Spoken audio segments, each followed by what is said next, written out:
Ya, Assalamualaikum warahmatullahi wabarakatuh. Untuk di video kali ini saya akan menjelaskan dasar-dasar audit dan perencanaan audit. Dimulai dalam sana, saya akan menjelaskan dasar-dasar audit. Untuk audit sendiri, eh, audit adalah proses pemeriksaan yang dilakukan secara independen dan objektif, yang dimana audit sendiri menilai apakah suatu teknologi informasi tersebut sudah berjalan dengan baik, aman, dan sesuai tujuan organisasinya.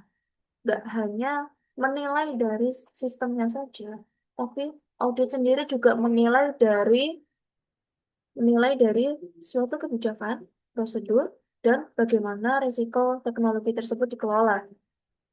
Dari pengertian audit tadi, audit sendiri juga mempunyai framework yang mereka gunakan, yaitu namanya ITAF, IT Audit Framework, yang dimana terbagi menjadi tiga. Yang pertama adalah General Standard, kedua Performance Standard, yang terakhir Reporting Standard. Untuk yang General Standard sendiri, itu lebih mengedepankan si kepribadiannya auditor, yang dimana si auditor sendiri harus integritas, objektivitas, dan mempunyai kompetensi. Lalu, untuk yang performance standar sendiri, bagaimana audit itu direncanakan dan dilakukan, sebagaimana mereka melakukan penilaian risiko dan pengumpulan buktinya. Lalu, untuk yang reporting standar, bagaimana bukan bukan bagaimana menilai si audit sendiri dikumpulkan dan ditindaklanjuti.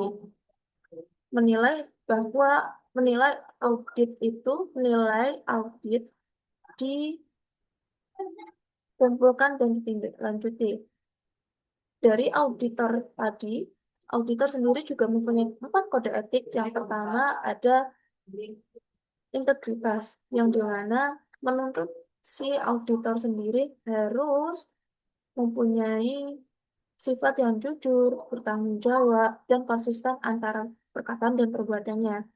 Lalu yang kedua, objektivitas, yang dimana audit sendiri tidak boleh memihak satu sama lain. Maksudnya apa? Tidak mempunyai konflik dan pokoknya si audit ini tidak boleh memihak di antara mereka karena memang dilakukan seobjektivitas itu.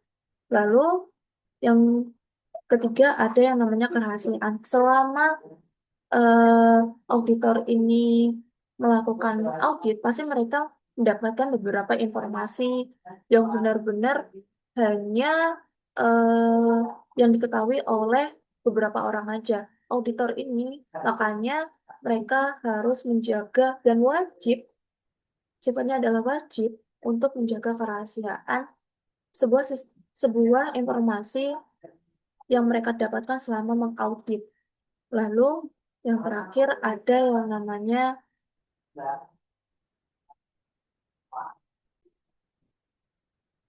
eh, lalu yang terakhir ada yang namanya kompetensi. Eh, si kode etik kompetensi sendiri, si auditor juga harus menerima, bukan menerima, tapi selama dia menjalankan tugas tersebut itu harus sesuai dengan kompetensi yang dia punya. Lalu untuk perencanaan auditnya sendiri, auditor ini juga harus mengerti yang namanya itu scope atau batasannya, ruang lingkupnya, yang dimana sebenarnya nggak hanya di audit saja, tapi pasti di dalam sebuah project itu pasti juga mempunyai scope-nya, yaitu batasannya. Di audit sendiri juga ada yang namanya audit scope, yang dimana batasan batasan untuk menilai